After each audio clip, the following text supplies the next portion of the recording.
आड़े हाथ लिया। सेकंड, राउत ने कहा कि किसानों पर बल प्रयोग सरासर गलत, किसानों को आतंकवादी खालिस्तानी कहना गलत। किसान है तो ये देश भी है, किसान के साथ अन्याय नहीं होना चाहिए।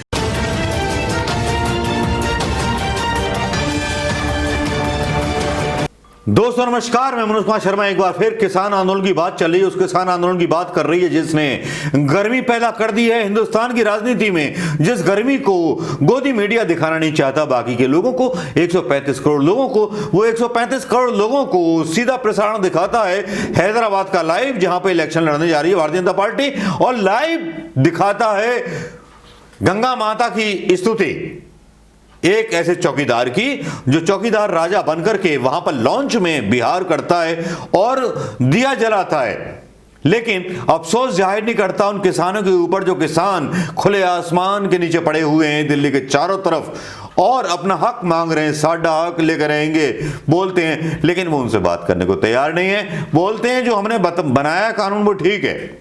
तो इससे लगता है सरकार के इरादे ठीक नहीं है। जब सरकार के इरादे ठीक नहीं होते तब विपक्षी दलों से बहुत आशा होती है किसी का बयान आएगा, समाजवादी पार्टी का बयान आएगा।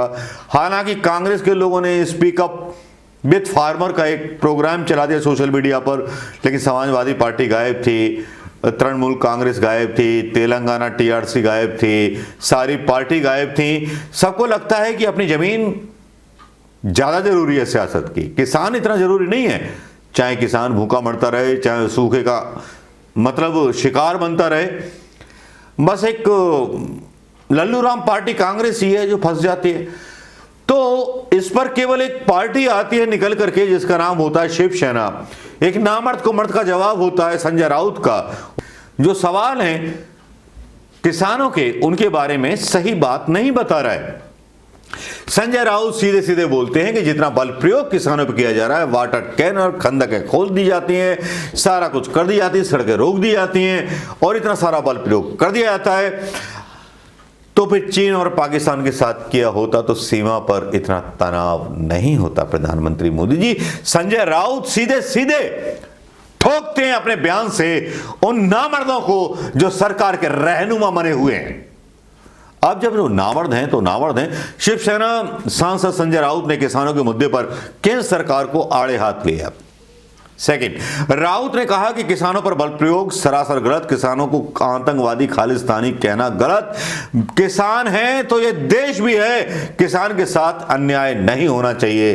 किसान नहीं तो ये देश भी नहीं रहेगा। वल्लभ भाई पटेल ने बोला था। हार्दिक पटेल का एक ट्वीट आया, I speak with farmer protest. उन्होंने बोला, वल्लभ भाई पटेल ने बोला था कि किसानों की झोंपड़ी अगर कच्चे रहेंगे तो महल भी सुरक्षित नहीं रहेंगे।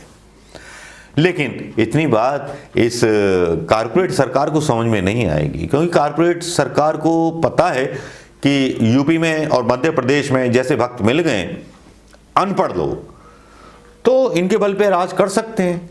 गाली देने के लिए 20-20 रुपए का ट्वीट, 20-20 रुपए के सारे काम करवा सकते हैं। तो वही चल रहा है।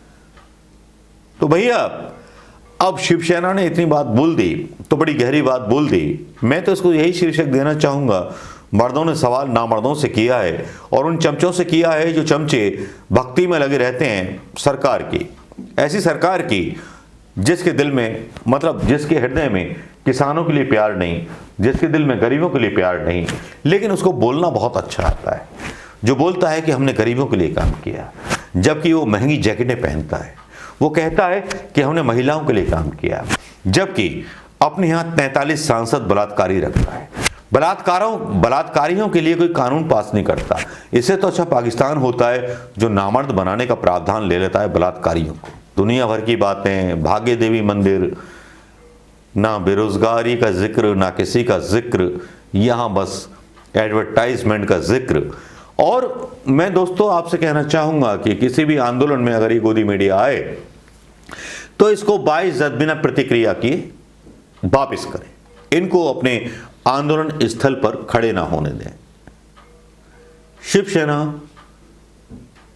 का किसानों के समर्थन में आना यह बताता है कि बाकी में आए तो आए, लेकिन जल्दी आए। बाकी के जो विपक्ष हैं उनसे भी ऐसी उम्मीद रहेगी कि कौन किसान आंदोलन के समर्थन में बोलेगा। उद्धव ठाकरे ने भी सीधा ऐलान कर दिया। जब शिवसेना आ गई तो आज एक खबर भी आ गई कि उर्मिला मातोंडकर जो कांग्रेस के टिकट पर लड़ी थी वो शिवसेना में शामिल हो गई।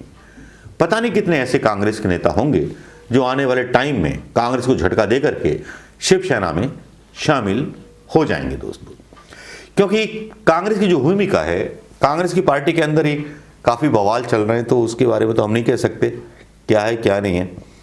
हम लोग तो केवल एक वोटर्स हैं या अपनी एक अलग राय रखते हैं। आने वाली भविष्य की राजनीति दिशा और दशा देश की तय करेगी।